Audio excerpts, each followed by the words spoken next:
Okay, so I just got out of work. I stopped by the convenience store and I picked up an ice house. Man, I haven't had this in about 10, 12 years. Now I remember why, man. I mean, it went okay with buffalo wings and pizza, you know, but yeah, anyway, I bought it, so I'm going to drink it. Anyway, let's get this party started. I wanted to talk about something. A video I saw Prepper Princess put up, and it's been up for a while. And before I start, this is nothing against her. I'm not trying to backtalk her. I've seen some of her videos. And it's just that she was talking about what she was planning on doing. Right? She was just kind of just you know, stream of consciousness talking about buying a homestead. Now, she wasn't really going into that much detail, just kind of, you know, her own personal thoughts. So I'm sure she's thought of this, but for those of you who may have listened to that idea, you know, let me talk about some things that went through my head when I watched that video, when I was listening to it. The video was about, I think it was a California gun laws coming into effect, and, you know, preparing for it, and possibly moving out of where she is now, somewhere in Cali, I guess. And she was saying she was looking around for a good price home, and she noticed that there were a lot of what looked to be like prepper homesteads for sale. And she said she'd read the title and, you know, like garden or garden area or abundant water source, stuff like that, where you could tell that the person was prepper minded, right? And again, I'm sure she's thought of this, but she was just kind of going over her own thoughts. This is for any of you that maybe you're, you know, thinking just, hey, that's a good idea, and decide to do the same thing. I want to talk about some of the dangers that I thought of when listening to this video, and start off with three scenarios, right? Three different scenarios. We're going to go from extremely unlikely to very likely. Okay, so we'll go with the very unlikely, right? Your highly unlikely event is that you buy one of these homesteads, right? Let's say that somebody else is looking around for a home, and they notice, you know, they're looking at the ad, you know, big old garden, water supply, this and that. And they're familiar with that area. Maybe somebody in the vicinity there wants to buy, or looking to buy a house, and, you know, they look at it, they know the area, but they're not necessarily a prepper. But they just, you know, they know the area. They think about it, that's interesting, and then go about and buy another home. There's a SHTF, and they remember, hey, you know what? I know this area. I remember this house that was up for sale, and they were talking about farming area and lots of game out there and water supply or a well or something like that, and they decide to go over there and crash the party, right? I'm always thinking, I don't have much faith in people when it really gets down to it. From personal experience, man, I've seen the worst, you know, parts of people, so that tends to be more my mindset. You know, hope for the best, prepare for the worst, man. But that's one highly unlikely scenario. Here's another scenario, which pretty unlikely, but it could happen.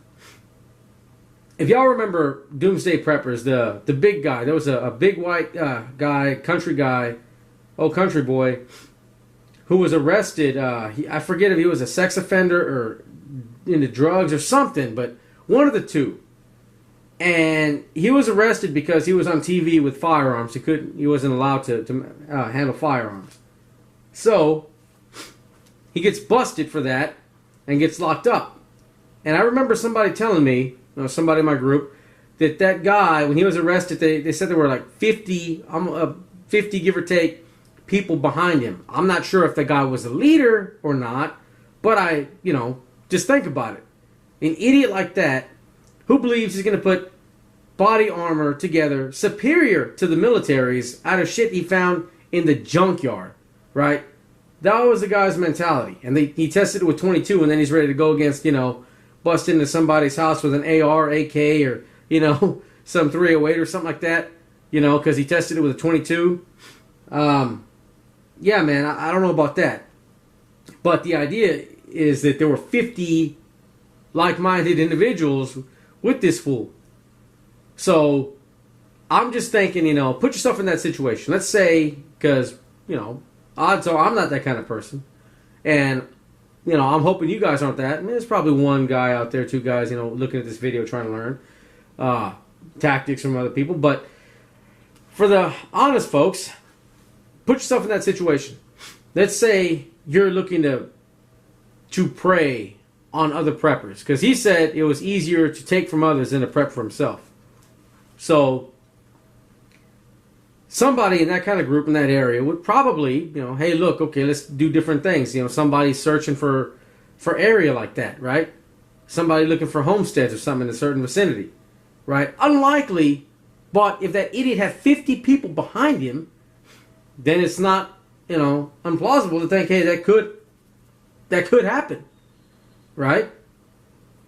Possibility there that could happen. Now, let's go to the more likely scenario that I would see. Let's say you're a prepper and you have given up.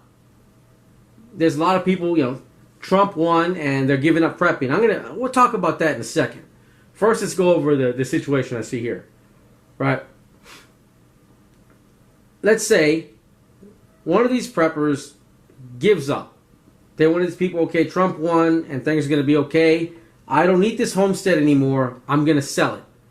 The problems are over with. I'm going to sell it. And then, let's say there's an SHTF. Well, where do they know, them or their group know they can go where there's animals, farm area, probably something being grown there, and a renewable water source, right? Kind of nestled somewhere, kind of hidden. Well, you might have unwanted guests, and especially if they put it together themselves, even if they sell it off, they may feel like, hey, look, man, I put this together. The money I sold it to you for is useless. It's worthless now. You know, what if something like that was to happen? It's not, you can't rule that out completely, saying that, you know, oh, well, okay, I sold it to this guy, and the money I I got from the exchange is worthless, but that's my problem because I'm the one that agreed to it. Nah.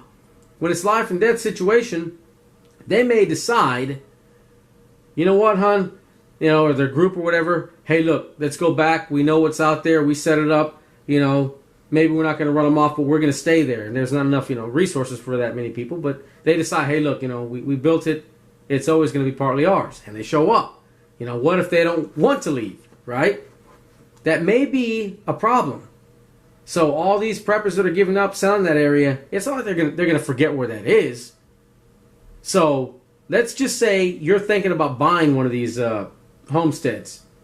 What I would do in that situation is I would request that the seller's there with us, you know, looking around the property, narrow it down. But then look, I want them there, and you know, hey man, for some coin, I would miss a day of work or do whatever I have to do to show off the property, right? And I would walk around. Let's say me and my wife, if we were going to buy that. Hey, you know, I talk with her in advance. Look, you're going to say this, you're going to say that. So we're walking through with the owner and, you know, the real estate agent, whatever the case may be here. And, you know, see that garden? You know, hey, hon, look, the garden. Let's turn it into a sandbox for the kids. Yeah, that's a good idea, hon. We'll get on that. You know, and then, you know, let's say like there's a well or something or something like that. You know, hey, you know, let's fill in this well. We don't need that. You don't want to have cattle or anything. Let's put let's build a playground or something like that. The kids are going to probably fall into this well. Let's just seal it up. You know, say stuff like that, man. That way, if they do buy it, man, okay, well, if you buy it and they sell it off, like, okay, well, the people we sold it to, they ruined that damn property. That's it. You know, they're not going to go looking for something that they know is destroyed.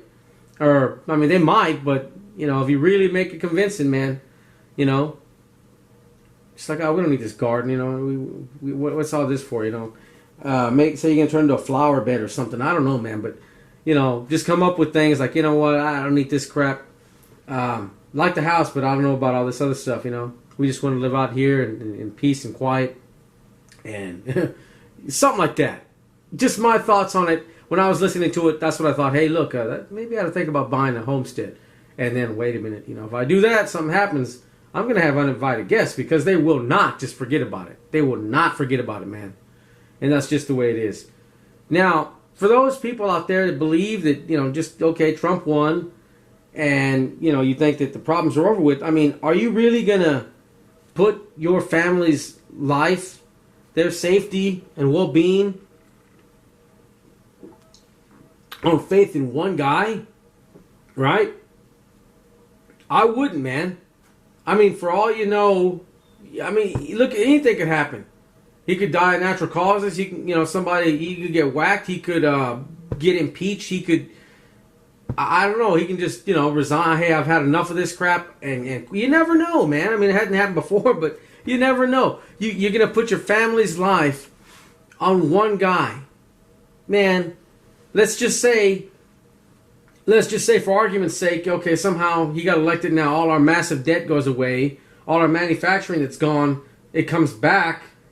And just, you know, act of God, everything turns out okay. With the economy, which is, I see, the main problem. Well, hell, what if there's a natural disaster? Look at Hurricane Katrina or riots that happen all over the place. You know? Even if he was to somehow fix everything, which I do not see possible personally, what if there's a natural disaster, man? Or look at some of these avian strains of bird flu. I mean, they've been acting kind of funny lately. I mean, you know, because if he brings back jobs, does that mean that natural disasters are now at bay and that we've controlled deadly pandemics? Yeah, I mean, there could be, you know, you never know what's going to happen, man. So I wouldn't put all your faith in anybody, man. You know? That's just my thoughts on that, man. Just because he won, that don't mean you give up. That means you just keep doing what you're doing. Because, you know, crap happens always when people least expect it, man. And it could cost your family's life because you're just like, okay, I don't worry about this anymore. This guy won. You know, I mean, come on now, man. Anyway, I just say keep going. I'm doing the same as I did before, right? Same as I did before. And I'm not going to stop no matter who. You know, hell, if I was to get elected president, man, you know, I'd still keep on, man. Of course, I'd, you know, have one hell of a badass bunker somewhere, but I would keep doing what I'm doing, you know, just in case. JIC, man. Anyway, that's it for me. Again, this is not against Prepper Princess. I'm just giving my thoughts on, you know, her general idea of what she was looking at maybe doing. I'm sure she's thought about that, but, you know, I just thought, hey, you know, she didn't mention that, so I thought, you know, hey, anybody else thinking about that? Just in case, man. I want that idea out there, huh? All right, that's it for me. Y'all have a good one. Thanks for watching, guys, and especially thanks to those of y'all who follow me and help me on Patreon. Appreciate it. I'm out.